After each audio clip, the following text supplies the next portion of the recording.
Huajon Debat nga Nikol Lesi.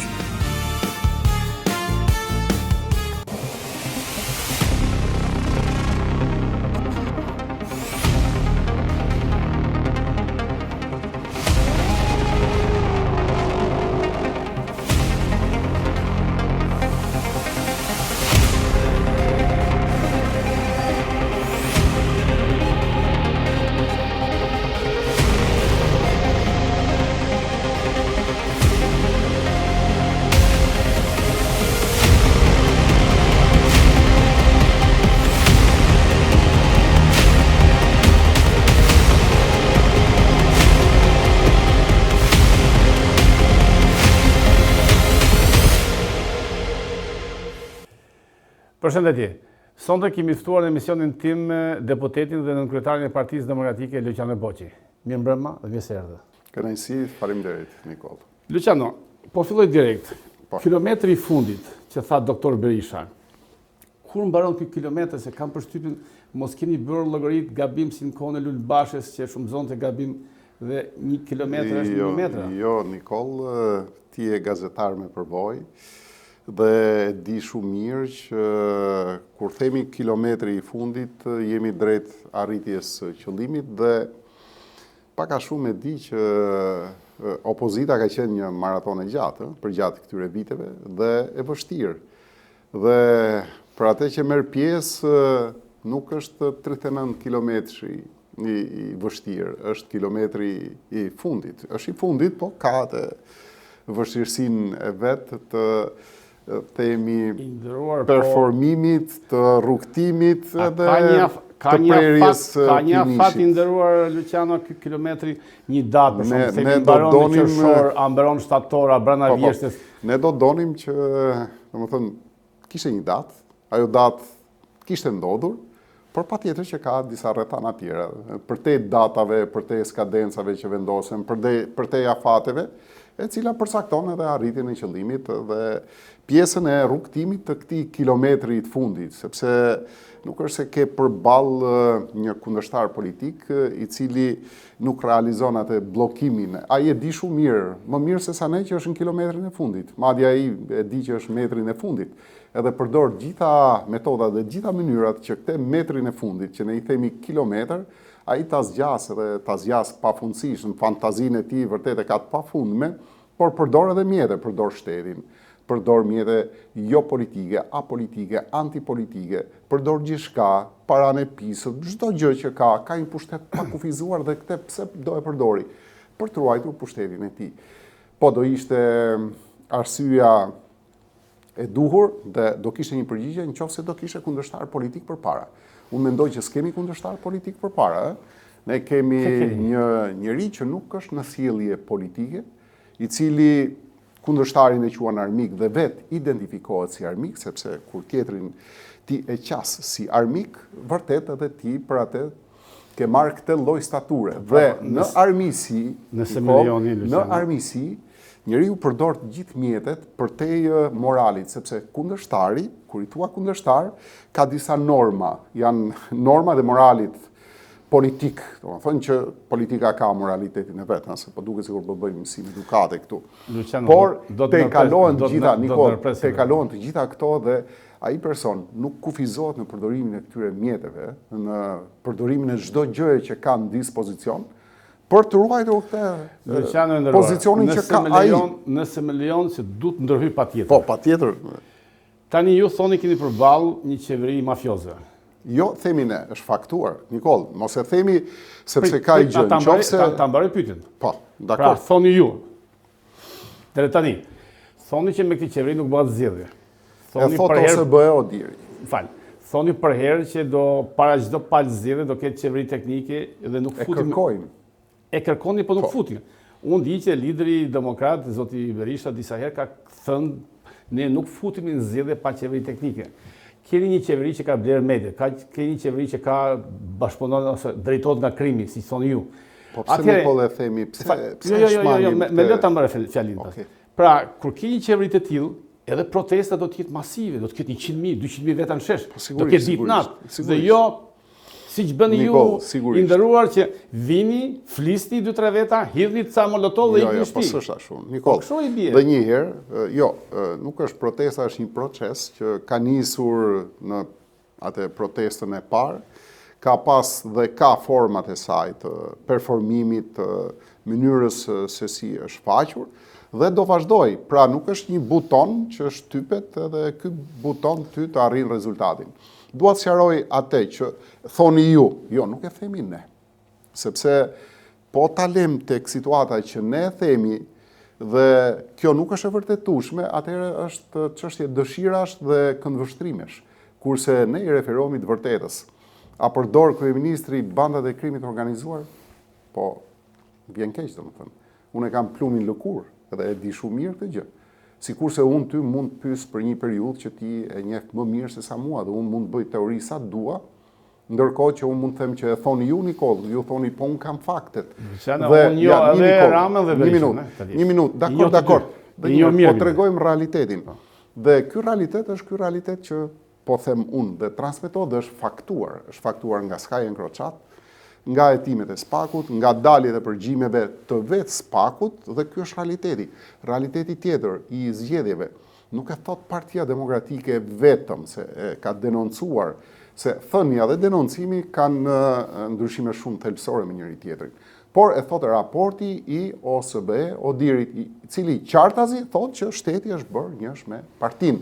Dhe kur bëhet shteti njësh me partinë, Nikol, ne nuk jemi në demokraci, ju e dini shumë mirë si janë parametrat, apo si funksionon një sistem demokratik. Derisa nuk jemi demokraci, Luciano, pse nuk më jetë populli? Dhe qasja e popullit se duket sikur nuk ka besim që rëzënramen, apo nuk ka besim të leadershipi i Partisë Demokratike? Jo më Nikol, jo, se 45 vite Shqipëria ishte diktaturë dhe populli nuk u ngrit as në vitin e 40, as në vitin e 35. Dhe nuk mund t'i bësh sfidë demokracisë me parashtrimin që pse s'ngrihet populli. Jo, demokracia ka gardianët e vetë. Gardianët e vetë janë elitat e një shoqërie.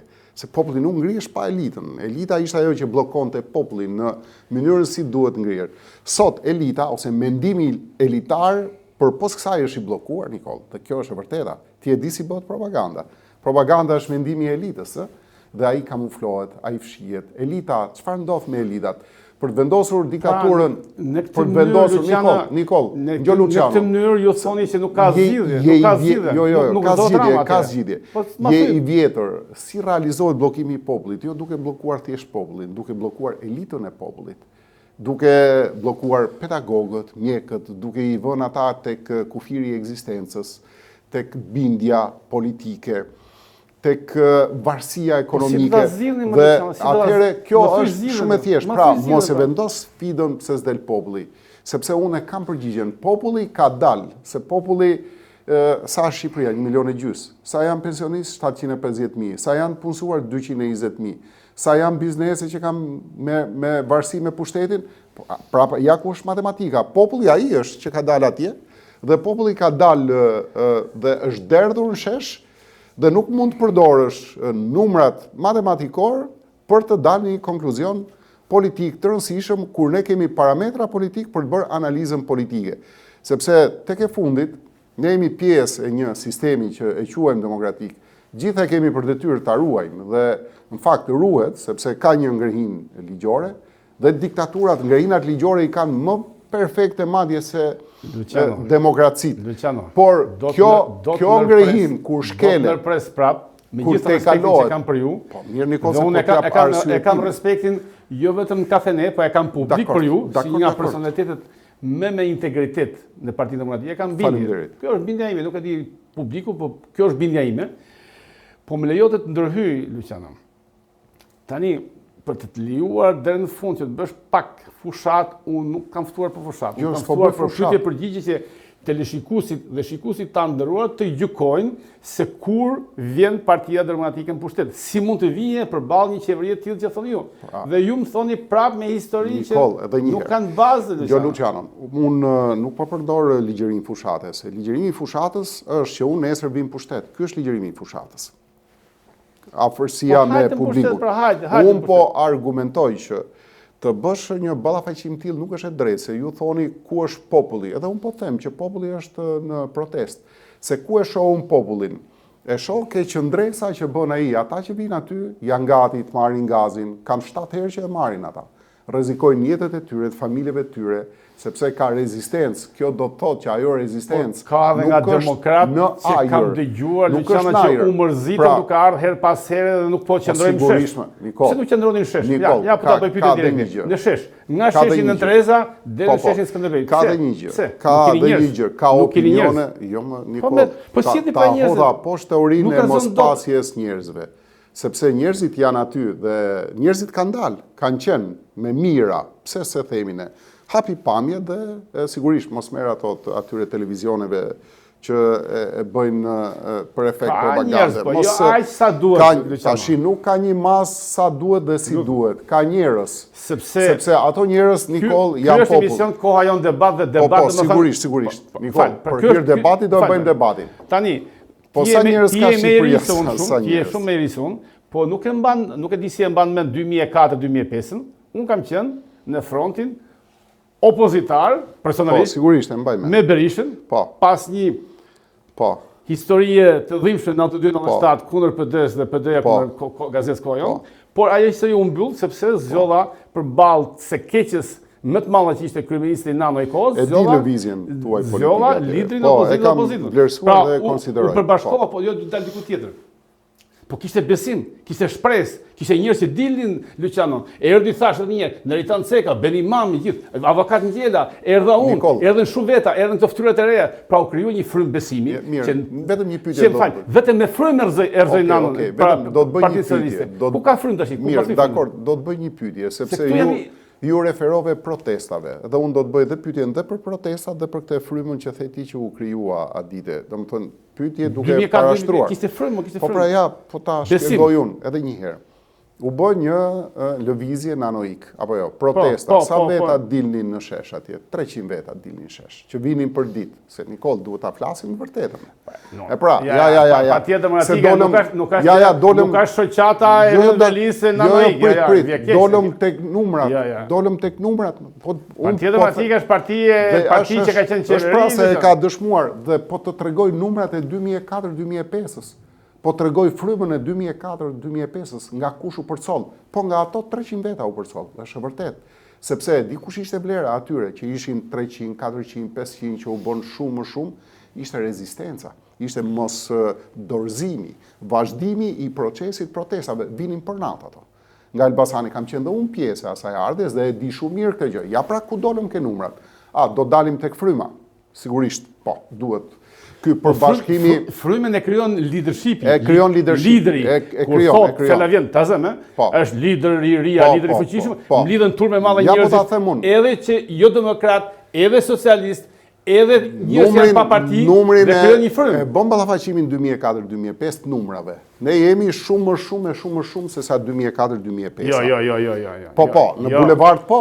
Në bulevard, tani të dalim... Kam qenë aktorën. Po pra, po të dalim... Atëre kishte 80.000-100.000 vetën sheshma. Të dalim tek pjesa... Luciano, thash, je i ri në raportë më. Ishte Pjetër Arabnori balë me telet me gjemba para kryeministrisë. Ishte Edi Paloka. Ishte frymë madhe. Erdhën në vazhdimsi Nikol, domethënë unë e njoh mirë dhe kam qenë aktor. Nëse flas me pak pasion Luciano dhe kaloj në ofasensin e gazetarit, unë them që ka nevojë për ndryshim, po kush do jetë ndryshimi? Kush do vjen pushtet? Tash po japim argumenta domethënë. Unë e di ku do dalësh, por më lind që me argumenta të dalim dhe atje ku do ti. Dhe çështja e frymës dhe e ardhjes që ju përmendët Beni Mami, Neritan Cekën, që ishin larguar nga Partia Demokratike. Ardhja jote, që ishte pozitive, u kriju një front. Dhe mos harrojmë që këtë front e ka kërkuar sot leadershipi i Partisë Demokratike. Në raport me partitë e vogla, të cilat varen shumë nga ndërgjegja e atij që i drejton, jo nga ndërgjegja e formacionit politik. Se ka ndërgjegje të formacionit politik, ka dhe atij që e drejton. Por duke qenë parti që kanë ndikime për shkak të mënyrës si është ndërtuar dhe sistemi ekonomik në Shqipëri, ato nuk arrin që të dalin konkluzion që duhet një front i përbashkët. Se kush del në kryet frontit për shkak të meritave të veta, të karizmës vet, të gjërave tjera, PD-ja ka lënë të hapur sepse ka pranuar çdo propozim që vjen nga ato. Tryeza e fundit ka qenë e iniciuar nga Ermal Hasimjat, që të krijohet ky front, sepse është i domosdoshëm që të përcjellësh. Po pse nuk vin atëre Nikol, atëre ku është defekt? Atëre ku është defekti? Jo, njerëzish, ku është defekti? Ke unë që shtroj konak apo ai që s'vjen konak? Jo, dakor, duhet vje, po, dakor. Duhet vje edhe do të thot në takim, pra në sofrën që thuti, thoj mendimet e veta. Unë nuk jam dakord që Berisha të jetë më kandidat për kryeministër, gjejmë emër tjetër. Ka një gjë domethënë. Çfarë do lloj teze që ai mund të ketë, ose objeksion, se s'duhet thot patjetër. Berisha për mua mbetet burr shteti. Ka akuzë sa Nikol, unë kam vlerësimet e mia, unë s'vijem siklet fare domethënë. Jo, po ta them unë që mos thash. Berisha ka bërë epokën e vet. A do ta them unë? Berisha ka bërë epokën e vet. Për mua mbetet burr shteti. Me të mirat dhe të këqijat e tij, duhet historia pas 50 vite zakonisht gjykon ftoft leadershipi i madh.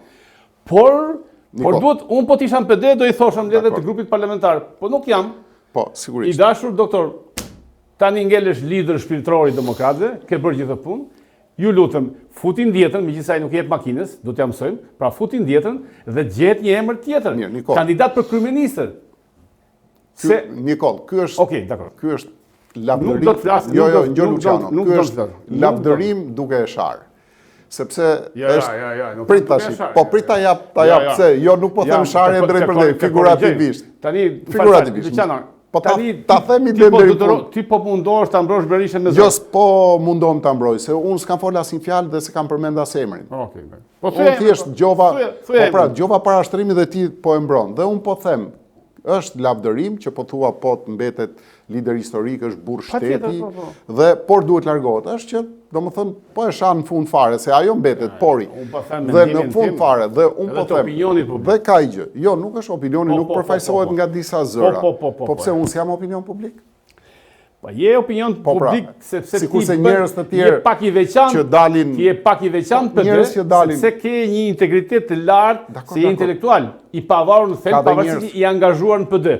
Por disa të tjerë që njohëm, Luciano Boçi, mos me hap thesin se do bëhat nami pastaj kur shkosh në selit PD, do të marrin me gur. Ka një gjë, sa njohëm, ka deputet që punojnë natën me Edi Ramën dhe vinte Sali Berisha. Dakor, këtë nuk e di edhe nuk e konfirmoj dhe nuk e pranoj. Po, nuk e pranoj. Por ama për një themi diversitet njerëzish që bëjmë pjesë në një formacion politik, unë kam teorinë time.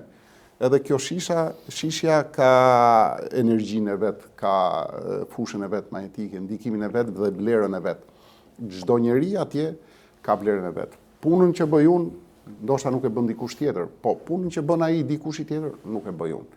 Pra, përputhen gjërat. Edhe pamjen që shfaq unë, nuk e shfaq ai, po unë nuk shfaq dot pamjen e atij që edhe ajo është për një pjesë publikut, është simpatike, e duhura. Pra ka shumë elemente dhe ti e bashkim i gjërave të ndryshme në informacion. Nuk mund të jemi në klonet njëri tjetrit. Ja mund dhe pos që në tjerët si mua ata nuk bëjnë, jo, nuk është kështu. Dhe unë nuk jam dakord me këtë teorim pse bën krahasime gjëra tjera. Dhe për pjesën tjetër, po, Berisha pranojmë është se do edhe emrin, është burr shteti. Po, dhe unë me këtë teori jam nga burrat e shtetit më të mëdhenj që ka pasur Shqipëria. Dhe unë e shoh këtu mos na fut debati për një emision tjetër. Na fusin në shtertë. Jo, pse e them këtë? Nuk e them këtë në mënyrë euforike fare. Për natyrën shtetare dhe të vendimeve që ka dhe mënyrën edhe si drejton, se unë e kam kontaktin drejt për drejt. Mundohem ta gjykoj edhe në vendimet që merr, edhe në tolerancën që ka, edhe në formën se si ka menaxhuar, edhe konfliktualitetet kur ka qenë kryeministër. Dhe ato vështirësi që ka pas një Shqipëri fare dobët e dal nga një sistem që e shkatroi në shumë plane, ekonomik, psikologjik, social, Shqipërinë e shkatroi komunizmi në shumë plane.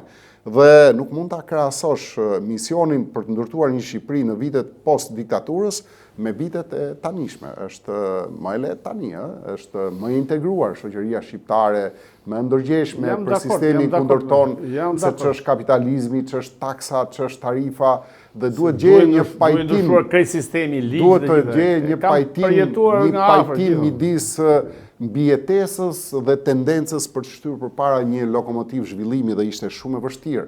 dhe e ka bërë dhe ruan një ekuilibër prej shtetarit dhe në formën e sjelljes dhe durimit dhe përballimit sulmeve dhe kjo është e vërtetë. Unë s'mund ta krahasoj me kryeministrin e sotëm, Nikol, siç e ke ti njohjen. Për kryeministrin e ka mund shumë më thellë, e njoh këtu e para diktaturës. Mos gjuaj me Bryla Luciano si njoh të dyum. Njoh edhe Ramën dhe Berishën. Unë njoh Spari ne politikan na bën njeriu brenda, Spari. Unë po spata njeriu, unë s'jam politikan. Mos u lo. 4 mandate me Edi Rama, më shpjego dot? Si ka mundësi, shumë e thjeshtë Nikol. Në 2013 e mori mandatin se e mori përdori Ilir Meta, cilin e burgosi. Një mos mirënjohës, pastaj fillon shkel me radhë. I mori prap? Jo, a je dakord me këtë? I mori 2017? Jo, je dakord me mu. Me këtë të parën. Është temë ngatruar shumë, ja. Jo, nuk është temë ngatruar, sepse Rama në 2013 ishte një figurë e rënë, e rrëzuar për tokë dhe në opinion publik. Ja, po, nëse don të thuash Ilir Meta u dha pushtetin dhe ju në 2009. Kur të pyesësh për mua, do ta pohoj. Ose do ta mohoj sipas argumentave të mia, por tani Ilir Meta mos e merr vetëm me Ramën, merr me Berishën. Tani po pyesi për Ramën. Dhe un po të them si erdhi në pushtet Rama, kur të flasim si erdhi PD-ja. Ti japun argumentat. A erdhi në pushtet në këtë lloj forme, e mori prej dore. Madje ka i gjë Nikol që është shmang dhe mu më revolton her pas here kur më shfaqet si imash. Kur është nënshkruar marrëveshja e 1 prillit në Shkodër, ka qenë pas Boris Tadić. Dhe ti e di shumë mirë se ish presidenti. Kush është arsyeja? Pse ndodhi? Pse vijoi bashkëpunimi Vučić-Rama që është më i theksuari në historinë e Shqipërisë ndërmjet 2 drejtuesve? Është çështje tjetër, kombëtare, shumë e gjerë, duhet një debat shumë i gjerë midis nesh dhe tjerëve. Dhe pse e mori herën e dytë? E mori herën e dytë për mënyrën se si bashkëpunoi me PD-n. Jo. Me Lul Bashën. Jo, me Lul Bashën. Jo, këtë nuk e them. 2017. A ishte qadra? Nuk ka pas një bashkëpunim. A ishte qadra? Ja, po ta argumentoj. A bën qeveri për Bashën, fal, a bën dhe një herë. A ishte më fal PD-ja dhe PS-ja? Mos i thjeshto gjërat. Po është. Pati ne patëm, ja, po ta them unë. Na ju e mori. Mirë, ky është interpretimi jot, dëgjoj interpretimin tim. Do të thënë të brendshëm. Dakor.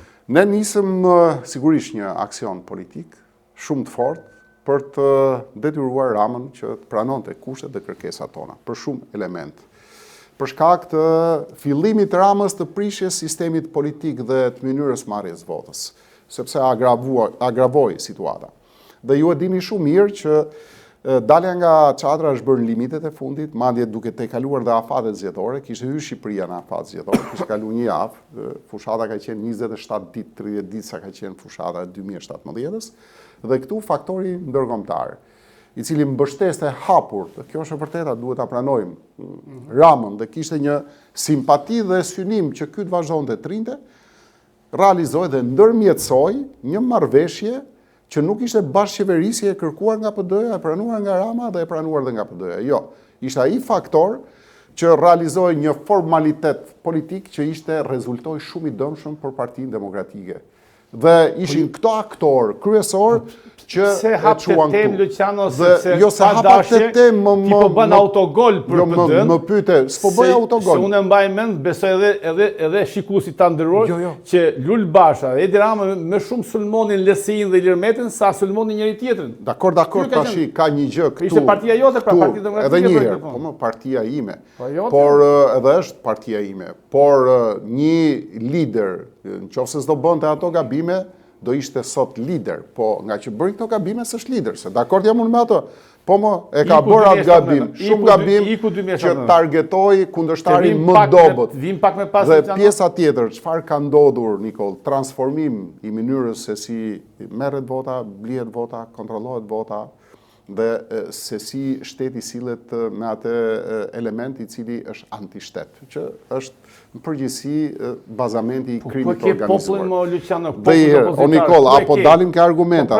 Populli opozitar, Nikol, është në sheshmë, opozitarët janë shesh, ata janë. Apo bën namin ai, mos më thuaj që e thot PD-ja, prap. sepse këtë nuk e thot PD-ja, e thot SPAK-u, e thojnë agjensitë huaja. Po pra, me gjithë to skandale, Luciano, me zënë kryeministër, ministra, do ishte bën nami edhe sikur mënyrë sikur edhe Enver Hoxha do kishte rënë para 90-s. Kush do që t'ishte kryetari i Partisë Demokratike e kishte dërmuar Edi Rama. Jo, kush do që ishte, jo, këtu dalim, ja, këtu stop orkestra, sepse sistemi që ka ndërtu... Të pëlqen dhe Luciano? Jo, se s'më pëlqen, unë jap argumenta, unë nuk po them që kjo më pëlqen, kjo s'më pëlqen, nuk po zjet.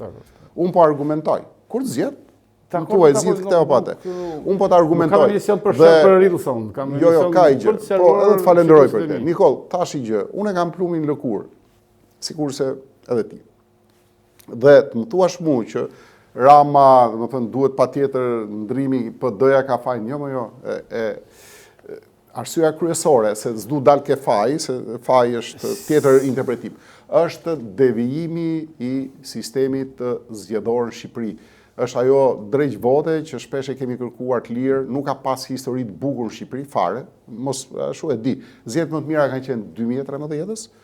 Madje unë e di shumë mirë se si kanë qenë dhe kanë qenë vërtet shembullore, ndërkohë që proceset zgjedhore në Shqipëri janë devijuar. Unë të bëra aty një krahasim dhe po e rimar prapë. Po mirë, 750.000 pensionistë që nga buxheti i shtetit marrin bonus në kundërshtim me ligjin zgjedhor një muaj para zgjedhjeve. 220.000 punonjës të administratës që i vendoset një fletë e bardhë aty dhe i thonë 20 familjarët e tu se ndryshet verifikueshme nga patronazhistët e partisë se ndryshet ti largohesh nga puna. Dhe të vazhdosh me terrenin real me sepse themi organizatat kriminale, po puna më e gjerë që ekziston në Shqipëri spaço e drogës është. Spaço e vogël, po të shofësh punojësit që janë punësuar në këtë rrjet, është marramendës. 2 miliard euro, Nikol, 2 miliard euro. Si do gjesh dalësh nga kjo zgjidhje? Si? Nikol, zgjidhja në fakt, zgjidhja është shteti, është ligji, është respektimi i ligjit. Demokracia është respektimi i ligjit. Po nuk ka shtet pra dhe nuk ka ligj sipas jush. Atëherë ngjo, kur s'ka, ky është sistemi që ka ndërtuar Rama, që s'ka shtet, s'ka ligj dhe ka maliq, ka bashkëpunim dhe unë dhe ju me krimin organizuar. Unë dhe ju, kur pranuam demokracinë, pranuam edhe respektimin e kësaj pakete ligjore, se tendenca pushtetit gjithmonë është devijojmë, se pushteti është të shtynë, është mëkatar vetë në atë... para zgjedhjeve të fundit parlamentare e ndryshuat kodin zgjedhor me marrëveshje të fshetë mes Bylluk Bashit dhe Gjiknurit? Jo, nuk ka pas marrëveshje të fshetë. Po. Nikol, pse bët? Dakor, në të japun argumentin tim, edhe një herë. Kam një pyetje, po do më përgjigjesh drejt. Po kishe mundësi PD-ja që të ndryshonte listën e mbyllur apo të hapur, se është me drejt veto. Jo, nuk e ndryshonte. Këtu të falenderoj se je sinqert. Nuk e ndryshonte, por unë po të them edhe një fakt tjetër që e di shumë mirë dhe po duash do vije Bylluk Bashi do të pyes tu. Është marrëveshje e Gjiknurit me Bylluk Bashin që të zgjidhin vetëm listat e mbyllura, të tjerat bëni çfarë doni. Atëherë jo, Nikol, ky është interpretim jo gazetaresk. Më vjen keq ta them këtë dhe jo politik, sepse politika duhet përputhet me atë që ka ndodhur.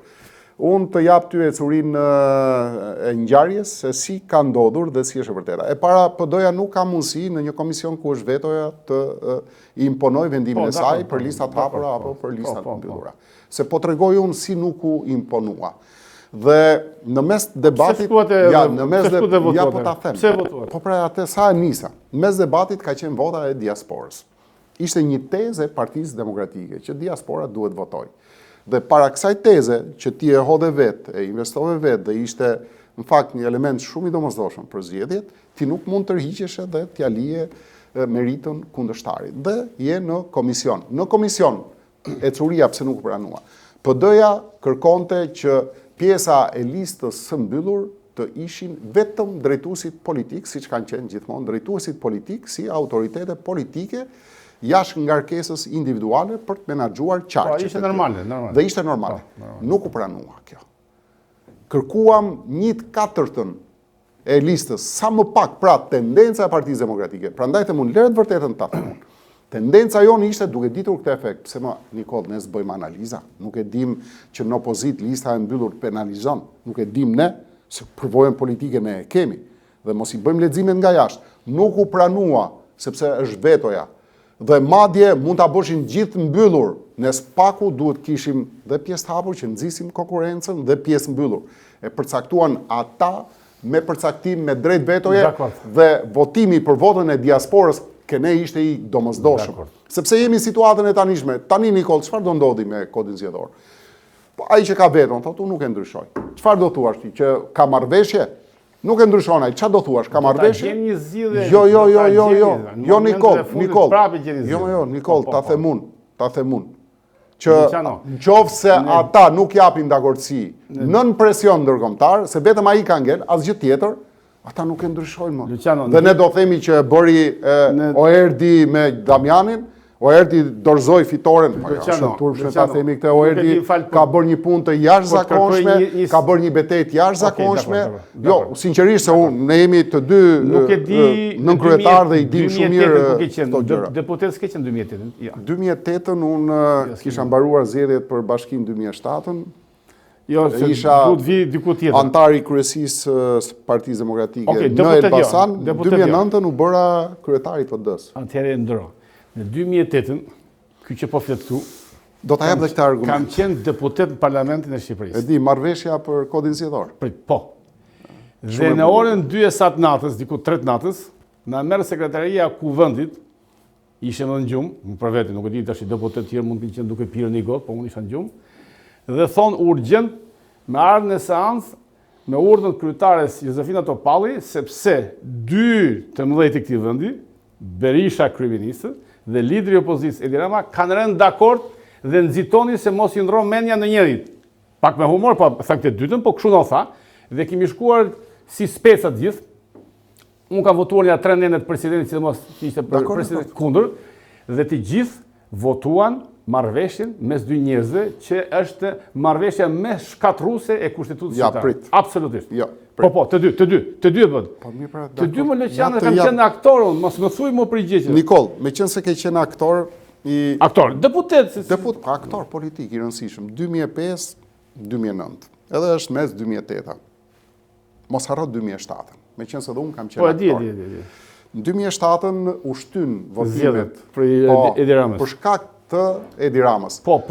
Që shkoj Fatos Nana pastaj në Pallat Brigadave të Berisha. Ja pra të dalim pse Berisha është shtetar, se du t'jap dhe këtë argument. Ai si shtetar, normal e konsideronte opozitën. E konsideronte dhe e vlerësonte opozitën. Nuk e dekapitonte, se e ka përdorur vetë këtë shprehje dhe unë e marr nga ai, se kam qenë prezent kur e ka thënë. Nuk e dekapiton ai siç u përpoq ky ta dekapitoj dhe vazhdon ta bëjë një gjë të tillë. Përpiqet ta bëjë një gjë të tillë se kemi rezistuar. Dhe duke qenë shtetar, ja konsideroj. U shtyn zgjedhjet, se kam qenë kandidat. Patë edhe gjëra tjera, dhe kërkesa e tij avancoi. Duke qenë se gjeti si duket një shtek të hapur dhe kuptoi që përballë kishte një shtetar që konsideronte opozitën, avancoi. Dhe ulën në një marrëveshje. Nikol, po tregoj diçka që ndoshta studiet e tjera nuk e kanë thënë. Dhe është e thënë prej doktorit. Në fakt ishte nga ato momente kur njeriu dëshmon pjesë të sinqerta të historisë vet. Doktori këtu është e protesta që thot protesta më e madhe, kjo e fundit apo?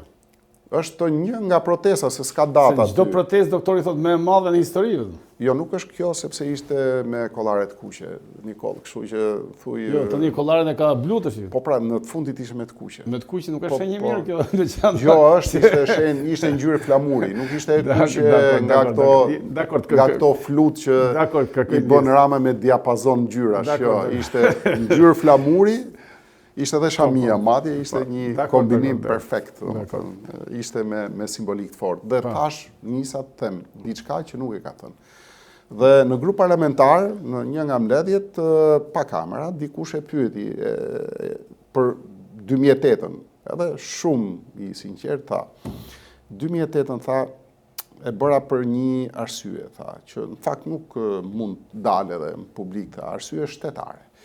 Para 2008-ës, edhe ju do ma vërtetoni një gjë të tillë, se ke qenë 2005-ën, Shqipëria për shkak sistemit mazhoritar ndahesh në shkumbin blu sipër dhe roz poshtë. Dhe ne nuk mund vazhdoshim një komb që kërkonim modernitetin, vazhdonim të rrinim pengis kaluarës të ndarjes krahinore duke e forcuar me ndarje politike. Dhe unë doja thaj që harta Shqipërisë ishte miks, se demokrat ka dhe njuk. Ka dhe Mblorë, ka dhe Saran.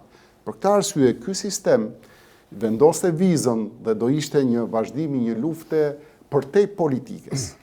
Dhe besoj që s'po ma kundërshtoni kështu është ndarja, sepse gjithë e dim historinë. Dhe vendosa këtë gjë, tha që të llogariteshin dhe vota atit majtit, sepse ai do arrinte në konkluzionin që vota ime nuk vlen, sepse shkumbin e poshtë është tërësisht e majt. Me qëllim që të krijosh një konfigurim politik dhe përfaqësimi politik të ishte multipartiak, jo vetëm në pjesë Tiranës, se Tirana ka miksimet e veta, por të ishte në gjithë Shqipërinë. Një logjik shtetari absolute, pa llogaritur, sepse unë i pari doja t'i bëja pyetjen. Doktor, po pse s'llogarit e fitoren e PD-s për shembull, vetëm dhe ti hiqe këto idetë e shtetarit. Po se është shtetar, nuk kam që i bëj unë atij. A do përgjigjesh? Do përgjigjesh. Jo, s'është pyetje. Në emision ka debat është kjo, a? Pra zëre se mund t'i ndrojmë karriket, vion të ju, ju të unë. Tani, Luciano, për mua, kodi zgjedhor më i mirë për këtë vend është kodi zgjedhor me 100 mazhoritar dhe 40 deputet të jenë proporcional. Dhe këtu fut të gjitha. Dakord janë. Pra ky është kodi më i mirë. Kush ta fitoj, ta fitoj. E rezultoi ndërsa kodi zgjedhor që është sot, absolutisht unë jam kundër dhe nuk pasqyron realitetin. Nikoll jam dakord, ta kërkojmë dhe të bëhet. Por për ta realizuar këtë, ti je parti opozitare, kandidate për ta në qeveri. Ti ke turmat, ke njerëzit. Ku i ke prapë edhe një herë, e pesa herë, ku i ke njerëzit në shesh? Më thuj. Dhe një herë. Më thuj ku janë njerëzit? Njerëzit në shesh janë në Nikol tash. Jo, Luciano. Jo, Luciano. Të bësh 7 protesta, të kesh mira njerëz në kushtet që është Shqipëria. Po për 20.000 vetës putrama fare, ma as do t'ja dhije fare. Po Nikol, sa është Shqipëria më? Se po më habit, sa është Shqipëria më? Sa njerëz ka Shqipëria më? Sa njerëz do thosh ti? Po sa njerëz ka? Po sa demokrat keni sot? Po ja pra se e kesti. A keni demokrat të regjistruar? E kesti Lolapsin. Sa keni antarësi? Po mirë, njerëzit do vinë edhe sipas pse njerëzit janë. Sa është antarësia? Jo, njerëzit janë jo, nuk është 100, ke 40.000 është. Është njerëzit. Ka rënë? Po jo ka rënë, është organizimi i tillë se ka rënë. Tash nuk ka rënë se ti thu me eufori, po kanë rënë njerëzit se ka ikë Shqipëria. Shqipëria është e rrudhur në demografinë e saj dhe ky është një nga shqetësimet kryesore. Dhe ka një gjë që ata demokratë që janë aty kanë dalë dhe do vazhdojnë dalin, thash dhe një herë tjetër, ju referova dhe 2005-s dhe thash është qëndresa ajo. Sepse, e di çfarë ndodh, Nikol, unë nuk doja ta thoja këtu, se e kam thënë shpesh në studio dhe duket sikur unë shkoj në media dhe sulmoj media. Unë e ndjek ligjërimin mediatik për shkak të profesionit, po edhe për shkak të hulumtimit akademik që kam qef ta dalloj. Ndodh gjithmonë ky fenomen. Ne sjellim shumë njerëz dhe si mund të goditet, demolohet protesta e PD-s jo nga ju. Media që e kanë për mision. Fillojnë u hodh Molotovi, u tregu agresiv Luciano, ky i gjujti policisë. Fillojnë ndërtojnë fabulën që këto janë shumë agresiv. Dhe s'kan mesazhe, nuk bindin. Fillojnë dalin kur shohin që ka nga ashtu ka bërë Partia Socialiste për atë punë. S'ka rëndësi, unë po them këtë. Kur ka një çedencë të vogël, fillojnë dhe kapen, domethënë pas puplave, thot populli. Dhe kjo pupla tundet pastaj. Njerëzit kanë 7 herë që vinë aty, do vazhdojnë vinë. Ka forma tjera proteste, janë gatshëm deputetët, po më e kanë treguar që janë gatshëm, e kanë dëshmuar, e kanë transmetuar që janë gatshëm. Duhen forma tjera, po, dhe ka një gjë. PD-ja nuk po kërkon ndrim pushteti dhe ty vetë me protestën që po bën. Po kërkon Nikol që ne të votojmë të barabartë. Që ne të marrim atë votë që meritojmë. Dhe të hiqen gjitha zgjedhjet parakoshme dhe ajo qeveria teknike, nuk është qeveria PD-s, është qeveria që garanton zgjedhjet e ndershme që votat shkojnë atje, pa patronazhim, pa mësuesit duke i trysnuar, pa i dhënë lek pensionistëve, pa falur gjoba fare, por e fiton, ai është vullneti dhe unë atëherë e lexoj si vullnet. Tani unë nuk e lexoj si vullnet, sepse edhe unë jam terren dhe e di shumë mirë se si rrëmbet ky vullnet. U kthyem prapë në fillim. Jo, po tani është çështje thelbësore. Dy pyetje. Po. Ju jeni në fazë zgjedhore mos gabon, Partia Demokratike në degë dhe gjitha. Dhe në maj është pastaj apo në qershor për kryetarin e madh? Zgjedhje do ketë bëse për kryetar. Po, do ketë. Jo, në 25 maj është për kryetarin, po 6 qershor është thirrja e kuvendit. Kush është rivali i Berishës? Rivali ai që pretendon tjetë rival të ndjek gjithë procedurën si pas Po statutit dalë, se partisë. është një muj përpara, po Po pse s'ka dalë është çështja e tij. Është Ervin çështja e rivalit. Saljani është kandidat? Nuk di që Ervini është më antar i Partisë Demokratike. Prit. Nuk e Ervin di, Saljani sepse është Ervini vetë përjashtuar apo? sigurisht. Po si dikur ka pasur doktori i madh përjashtime, që përjashtoi Cekën, prej Zogën, Alben Imamin, gjithë me radhë, Dasheu mos gabon, e tjerë, Gens Pollën, ca kohë gjithë. Tani ka kaluar nga përjashtim në vetë përjashtim. Shumë e thjeshtë. Ma shpjego si është ky vetë Shumë e përjashtim. thjeshtë. Ka disa Ai përcaktime. thotë Saljani, unë jam antar i PD-s. Po ka disa përcaktime. Nuk është vetëm çështje dëshirash, vullnetesh të lira. Organizatat politike, formacionet politike, mos përdorin fjalën organizacije, përdor Si shumë ke përshkruar PS-ja. këtë, si Ja është po ta them unë, formacionet politike janë bashkim vullnetesh të lira, por që në momentin që hyn në formacion politike pranuar setin e rregullave. Nuk je anarkist i rregullave. Je zbatuesi i atyre rregullave, se edhe rregulli Çfarë shkeli Ervin ja, Saljani? është dimension lirie. Çfarë shkeli? Dhe njëherë, ato që janë transmetuar nga sekretari i përgjithshëm dhe nga kryetari i partisë. A janë transmetuar. Ai tha nga Kuk si dje dhe turmat realisht sallat po mlidhen me demokratë. Dakor, Nikol, Luciano, doje nuk interpretimin janë gjithë tim. socialistë. Po, Janë doje- demokratë që ka zhgënjim, pra Saljani është Dhe njëherë. ka zhgënjim personal apo përfaqëson Nikol, një rrymë brenda Partisë Demokratike që janë pak kënaqur me leadershipin. Në opozit, gjithmonë ke njerëz që kanë mendim ndryshe, të pakënaqur, se pushteti lidh, domethënë, Po, që në jo PS më ka tepër, se po, lidh po, interesat. Dhe kjo është shenjë e lirisë, këtë liri e ka pas PD-ja gjithmonë ka pas rryma, mendime ndryshme. Atë lirin e PD-s mas ma shpjegoj Ka një Luciano gjë. Arman sa teme Tashi, veçantë shumë. jo, ka gara brenda një partie nuk është kush bën luftën më të fortë brenda partisë. Se ne këtu gabojmë. Kush e bën luftën më të tashpër, ai është i durë. Jo. Gara brenda partisë duhet ketë ato personazhe që bëjnë luftën më të fortë me kundërshtarin politik. Kush e bën më të fortë me atë, vlerësohet më Por shumë. që doktori i Mos shkrin të devijojmë- gjithë, falë që mos përballë devijojmë- doktorit, Luciano nuk del njëri të e Tani, kam bindje. përballë doktorit, Përballë nuk del doktorit, njëri, nuk është bindje, është lexim. Ja. Lexim realiteti. Sepse duhet dish leximin dhe bindjen, se edhe ju e lexoni, jo se bindja vjen nga Nuk leximi. kandidoni ju për ballë Berishës? Nuk kandidoj sepse unë e di që shkallët e politikës ndiqen sipas numrit rendor për katës. Kanë radhë edhe vinë në mënyrë logjike. Nuk digjen etapat një kohë. Po Gazbardi ose të moralizoti? Kanë mendimet e tyre. Unë përfaqësoj Pra, vetëm time në dhe këto ka mendimin zgjedhje, tim. ka një kandidat që fiton doktor Po, Berisha. akoma se mund të regjistrohen, nuk e dim. Ata që plotësojnë kushtet, regjistrohen, është sipas statutit, komisioni që vlerëson kandidaturat, se dëshira mund të ketë shumë, se mund shfaqen dëshirat e rrugës. Mund dalim, por janë Ka këto ca kritere, respekt. po, dakor. Ka disa kritere dhe ato po themi.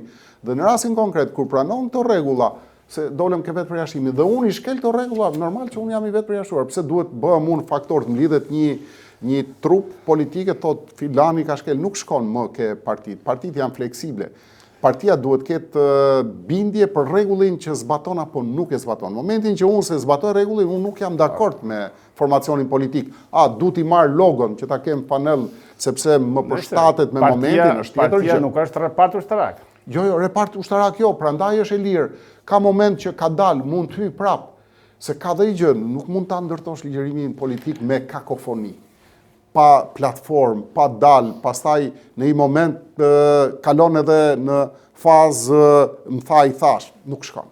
Thash, në qoftë se ka, domethënë, dëshira për dikë që tjetë, duhet ta demonstroj veten në luftën që bën me qeverinë. Në çdo moment, në deklarata, në qëndrime, po të dal unë e them, unë jam më i mirë se X-i, se Y-i, se ai ngjose është më i madh se mund morë, se ka më shumë vite.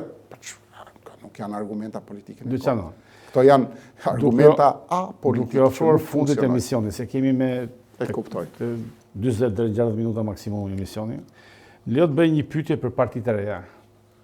Partia Agronshehet, Partia Lapajt, Adretik Lapajt dhe Arlind Qorri. Sepse edhe njëherë kthehemi te 2004-2005, ai përbashkoi majtje djathtë dhe dreqin bashkë, pra një front të madh kundër kryeministit të kohës Fatos Nano. Edhe Arlind Qorri mund të ketë bindje të majta, ajo është për mua mbile me stoikët, po të gjithë përbashkohen që se të krijosh një front. Pse nuk keni asnjë rezultat në këtë? rezultati varet edhe nga pritësi edhe nga thirrsi. Thirrsi a ka bërë detyrën? A ka qenë nana me lagojen. Ja dhe një, se thash, ushtroj konak dhe tjetri, jo, me lagojen. Jo, fare, është pranuar çdo lloj kërkesë e tyre. Dhe në tryezën e fundit, unë kam qenë përfaqësues i Partisë Demokratike, kemi pranuar që të bëjmë edhe betejën për listat e hapura sipas kërkesave që kanë partitë e vogla me përfaqësuesit tanë në atë Komisionin e Reformës Zgjedhore. Madje unë ja ku i ke të tre Luciano. Po. Të tre po kanë marrë afërsisht sa vota kanë marrë 200.000 vota të tre duhet? Jo, më pak. 180.000. Se 200.000. Jo, 70 sa mijë kanë marrë lapa një herë. Edhe Agron Shehi që bori po 150.000 janë. Po, ke 140.000 janë. Po 140.000, 10.000 diku, 5.000 diku, shumë bushet ka zanë një votë. Dhe një herë, këte e vlerëson PD-ja dhe po themi që e vlerësojmë dhe i kemi thirrë për këtë arsye. Për atë arsye politike që ju e parashtruat dhe që është argument bindës, që është një front dhe ne jemi të bindur për këtë. Thash, arsyet e mospranimit se i cekëm pak në bisedën vijnë nga faktorë tjerë, se ju atëherë e dishit shumë mirë, keqja më e madhe ishte Fatros Nano dhe para kësaj të keqe, degradimi që pësoi shteti, ju nuk shifshit, domethënë pjesën tjetër të opozitës. Po përplasa me kryeministin Nano atë kohës, se është histori që shkoi me çështje imunitetin në parlament përballë kësaj të keqe. Edhe një herë Luciano kishte frym, kishte besim, kishte besim se do të arrzojmë të qeveritë korruptore. Tani, a është qeveri korruptuar kjo? Tani, Nikol. Pse nuk i përbashkon këto? Pse nuk i formë? Jo, pse nuk i përbashkon sikur ne po i mbajmë jashtë, i kemi vënë dorën dhe nuk i lejojmë. Po kanë se këta duan dhe ne s'po i lejojmë. Çfarë kushti kanë ato? Çfarë kushti kanë? Po pse kushtesh ai? A jemi parti politike apo jemi organizatë jo qeveritare? Çfarë jemi? Partitë politike flitet me fjalor politik, kushtet janë politike. Politike nuk përcakton dikush, po atëherë po dalun, dakord më bëjmë marrëveshje, por Agron Shehi mos jetë kryetari i Partisë Mundësia. Ja, nuk shtrohet. Po si shtrohet? Po është analogjike kjo.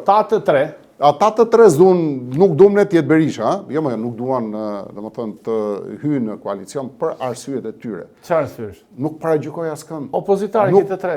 Nuk paragjykoj askënd. Po ka dhe opozitar të bukur, më kush ta, domethënë. Ja, mas filloni kështu me diversion. Jo, s'po bëj diversion. Kështu nuk krijoni front të madh, nuk krijoni besim, Luciano. Ka dhe opozitar të bukur, simpatike kanë fjalën. Domethënë që në publik që krijojnë publik simpati, por në parime politike. Se unë kam një pyetje shumë thjesht. Mirë, këto janë opozit. Një parti politike, Nikol, se ti ke pas parti politike, e kam programin e vet, duhet vim pushtet, marri qeverinë, se për ato i bën gjitha tezat. Shërbimi, qeverisja bën program, për çfarë bën programin ai? Dhe që të vinë qeverisje, bën kalkulimet e veta. Një nga këto veç, se ata janë dhe bashk, një nga këto veç arrin që të bëhet fituese, ndërtoj qeverinë e vet. Jo, dhe ja një minutë të them të drejtën nuk merren vesh me njëri tjetrin këta. Po e thash pra.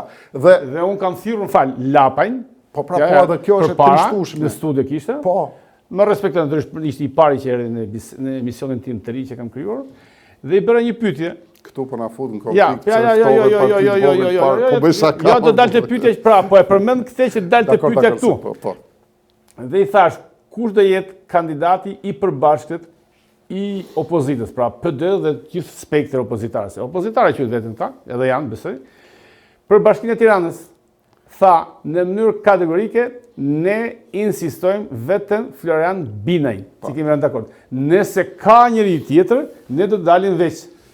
Arlin Qorri deklaroi do jem unë kandidat, apo? Agron Shehi nuk e di se ka dalë akoma, po besoj. Duket se tha që do kemi kandidatë. Edhe ky kandidatët tonë në çdo bashki madje. Pra, po mirë, ai në zgjedhjet e tjera e Bashkisë Tiranës nuk keni një kandidat? Nikol, dalin këtë deklaratat, se është hera parë që po bëj gjykime mbi partitë e vogla, po më lejon mënyra si është zhvilluar qëndrimi politik i tyre. Tani Agron Shehi që është politikan që është rritur në PD, ka pas përfaqësimin e PD-s, etj, nuk po flas për gjëra tjera se nën kuptohen. Në një moment që bën këtë analizë dhe thotë që unë do paraqes çdo kandidat në çdo bashki. A e di efektin e kësaj politik? E di shumë mirë. Po, pse e bën? Se po të bëj pyetjen. Ne i themi hajde, ai thotë unë do vej çdo kandidat. Pse e bën? Kush janë motivacionet? Po merr pyetje. Jo, mund ta bëjë ndoshta edhe si pjesë e një pazari që unë do kandidoj të prish punë, po do gjejmë zonat përbashkëta. Do gjejmë zonat përbashkëta. Nuk po them pazar fare unë, nuk po them pazar. Një që ulet në tryezë, le t'i kërkojnë tryezë në zonat e përbashkëta. Pse u dashka kjo mënyra e kundërt, kjo që e ka më efektive. Ne po i themi hajde na i thuj përballë që ta realizojmë marrëveshjen edhe të dalim atje ku duhet. Ndërsa për deklaratat që ne, domethënë, spranojmë këtë, po doja e kërkoj zotin Lapaj që t'ishte pjesë e tryezës, vazhdon ta kërkoj, nuk po them që këtu ka mbaruar, absolutisht komunikimi politik duhet vazhdoj, pavarësisht konsideratave që jepen edhe nga mu dhe nga ata dhe qëndrimeve që mbajnë, duhet vazhdoj, politika kjo është. Por ama mos harroni që Adriatik Lapaj u ftua t'ishte pjesë jo nga PD, nga intelektualët, nga Hasimja, që mori iniciativën bashkë me një grup tjetër. Dhe nuk vinte, thoshte se unë jam në bulevard, nuk vi atje, dhe tani... Ajo kërkoj, hajde të rrim të në shesh ditë natë, jo, ajo rrinte me i karike dhe sa njerëz ditë natë, parti demokratike, hiq një parti demokratike, tha dhe hajdeni. Ne po themi marrëveshje partish politike, ja ku është baza. O Nikol, ti e di shumë mirë që është partia politike, pa parti politike, pa fanela, hajde dila aty, pa tashin bjen keq, tashi duhet gjetë gjua politike. Tani dhe jam politik, por unë silem si apolitik, nuk shkojnë të dyja, nuk bashkojnë. A mund të bëj një pyetje për Bashkinë e Tiranës? Patjetër. Sipas meje, dhe fakt logjike kështu është, nuk mundet që vetëm kandidati për kryebashkiak, sidomos në Tiranë, të jepet emri, domethënë, nga opozita, vetëm muajin e fundit. Aja don paktën 5-6 muaj përpara. Paktën i vjesh do dihet se kush është kandidati zyrtar i Partisë Demokratike dhe Opozitës për Bashkinë e Tiranës. Ka të mirat dhe të këqija vetë. Jo, unë po them të mirat, se tash një muaj për një muaj nuk mund të bën dot fushat. Është e madhe Tirana. Është e madhe shumë Tirana. Dakor, po tani është e madhe, do të thotë që do më përpara. Ali Mehmeti apo aktori Florian Binaj? Jo, akoma nuk kemi arritur në momentin e diskutimit të kandidaturave. Sepse kërkohet një konsultim shumë i gjerë për kandidaturat. Dhe do ketë primare? Konsultim edhe me partit opozitare. Pse jo? Sepse është domosdoshme. Do përdoren primare të do ketë primare, gjithçka do jetë në evolucion. Personalisht, unë për kryetarët e bashkive nuk do isha për primare nga përvoja ime. Te tha personalisht. Edhe Ilir Ali Mehmeti që ishte në studion time, dhe tha për bashkit nuk është mirë të ketë primare, sepse duke qenë në kontekstin shqiptar që janë luftë brëlashe. Kam dyshimet e mia, po. Ky fitoi, pasa fitoi, ne mbajmë. Kurse kur jenë zgjedhje politike, shpërndahet sepse fiton partia politike dhe ti përfaqësohesh. Në rastin e bashkive duhet duhet gjetë një mënyrë më adeguate. Por është gjë që do diskutohet në strukturat e Partisë Demokratike dhe besoj që do ketë një përfundim për të arritur atë qëllim, mos e prishim atë dëshirën apo qëllimin. Fundit të emisionit me deputetin nderuar Luciano Boqi, kam edhe një pyetje që në fakt është jashtë kontekstit, por që lindi sot pasi pam ca lajme. Erion Velia sot ka kërkuar me avokatët e vetë në gjykatën administrative që gjyqjet e tij, pra instancat gjyqësore, të ketë vendim të gjykatës administrative, që gjyqjet të jenë transmetim live, direkt, që populli t'i shohë. Si e mendoni, si e komentoni? Është mirë që gjyqjet të tilla të nivelit që janë Erion Velia, Doktor Berisha, Ilir Meta, gjithë të tjerë që janë emrat më. A është mirë që publiku të gjykojë t'i shohë live, të gjykojë. Nuk ka sekret hetimora, kështu për mua, unë do të gjykoj si qytetar që debatin mes prokurisë, avokatëve dhe të panderëve. Dhe qytetarët kanë drejt të gjykojnë, sepse doktor Berisha për shkakun ka gjyqin e vet apo, thamë. Duhet të ishte live. Nikol, edhe Erion Velia, edhe Ilir Meta, gjithë jetë për mua, të quhen gjyqe pak dikur si quhesh gjyqe popullore, por nuk është kështu. Nuk është kështu mua. Tani, në shtetet me demokraci të konsoliduar nuk ka transmitime live, sepse sistemi ndërtohet teorikisht mbi bazën e pavarësisë pushteteve. Pse gjykata kushtetuese i jep live? Pushteti gjyqësor për çështje kushtetuese, janë çështje që nuk prekin persona. Pak me specifike. Madje në Amerikë edhe nuk lejohet as foto, ju e dini shumë mirë që i nxjerrin me vizatime. Po në kushtet e Shqipërisë nuk ishte keq kjo. Ka një gjë, që unë do të gjykoj të shoh si qytetar, Tani- kush ka të drejtë? Nikol, për momentin që ti ma bën pyetjen, sepse unë njoha tani drejt Jo, për drejt tani me merr dhe një. kërkesën edhe nuk më gjitë, domethënë, nuk më duket që sepse unë kam atë kundërvënien tjetër. Po më live, po akuza tjetër për inceneratorin, live, po, për inceneratorin. Akuza tjetër për korrupsionin e ndërtimeve. Qartë. Live. Sepse goditja që u dha Arionit ishte goditje për ta eliminuar politikisht me atë akuzë. Është e orientuar politikisht. Unë e kam shkruar, e kam dhënë prononcimin tim që në fillim fare dhe nuk besoj që kemi kohë t'i referomi, e kam thënë eksaktësisht që është ekzekutiv Luciano, politik. Se ta akuzat duke ishin kërkuar tatilla regjis edhe pak minuta, sepse po e bëj dhe i pyetjes, s'mërri do të po bëj pyetje. Luciano, a mendon që ka marrëveshje fshet mes Edi Ramës dhe Sali Berishës? Ose me saktë mbaj njëri tjetrin këta, njëri pushtetin në opozicë, tjetrin pushtetin ta jap përgjigjen politikisht apo e do popullor që? Si ta duash, por unë e bëra pyetjen ndoshta pa leje, po e bëra. Po mirë, domethënë, si që ka kjo marrëveshja, që ai burri që është ai burri i lartë. Cili ky Berisha pra. Edi Rama? Ky i gjati? Ai është i gjatë, jo i lartë. I lartë dhe i I gjatë. lartë mora kështu si e mora si lartësi, Jo, Nikol, ti je i pushës me i lartë dhe i gjatë ka një diferencë krajt madhe. Mendova se ke mendim për Edi Ramën që është i lartë. Se për gjatin... Ja ku i ke të dy. Se për gjatin... Luciano, a mund t'i shikosh pak? Jo, për gjatin... Ktheu pak, regjia në Ja, do them shprehen dhe do e shohim në foto. I njeh këto dy burra. Ja, prit. Ja, se për gjatin ti e di shtati pyll edhe... Ja, e pe, bashk. Shtati pyll edhe, ky është i larti, ky është i gjatë. Mos i ngatron gjërat, i lartë dhe i gjatë.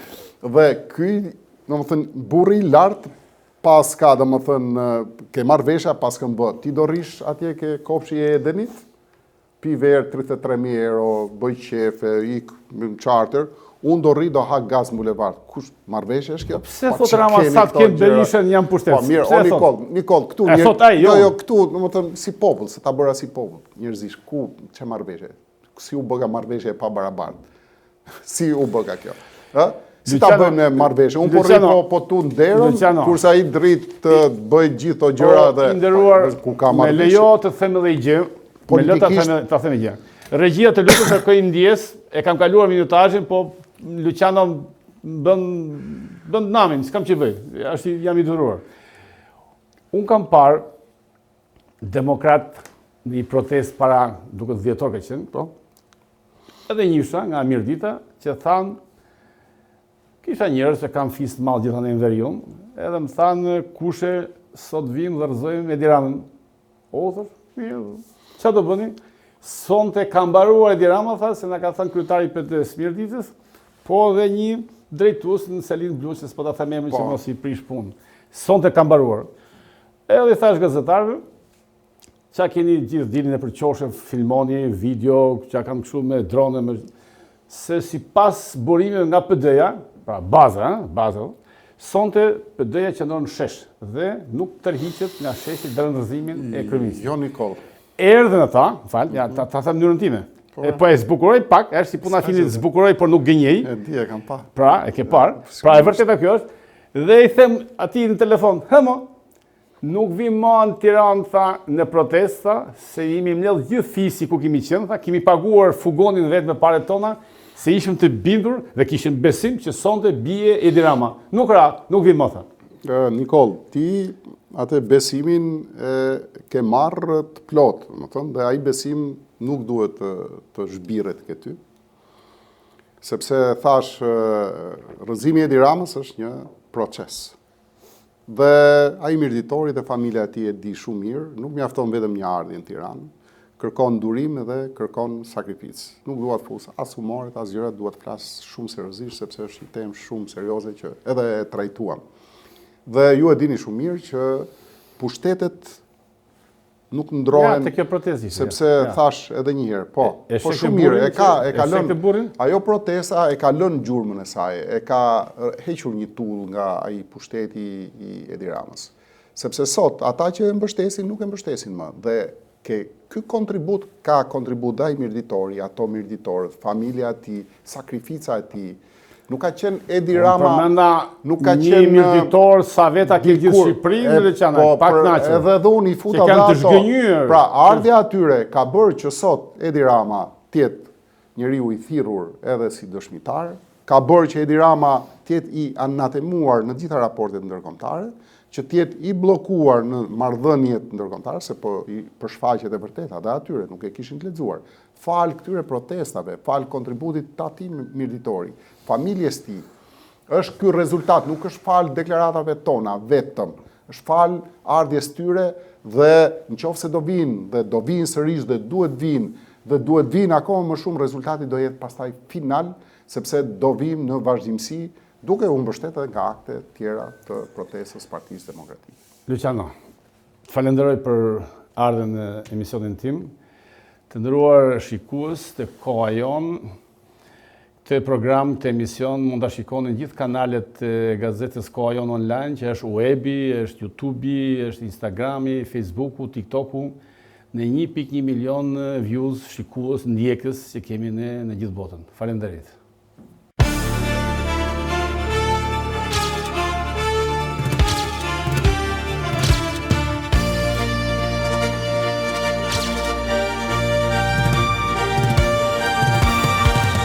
Koha Jon Debat nga Nikol Lesi.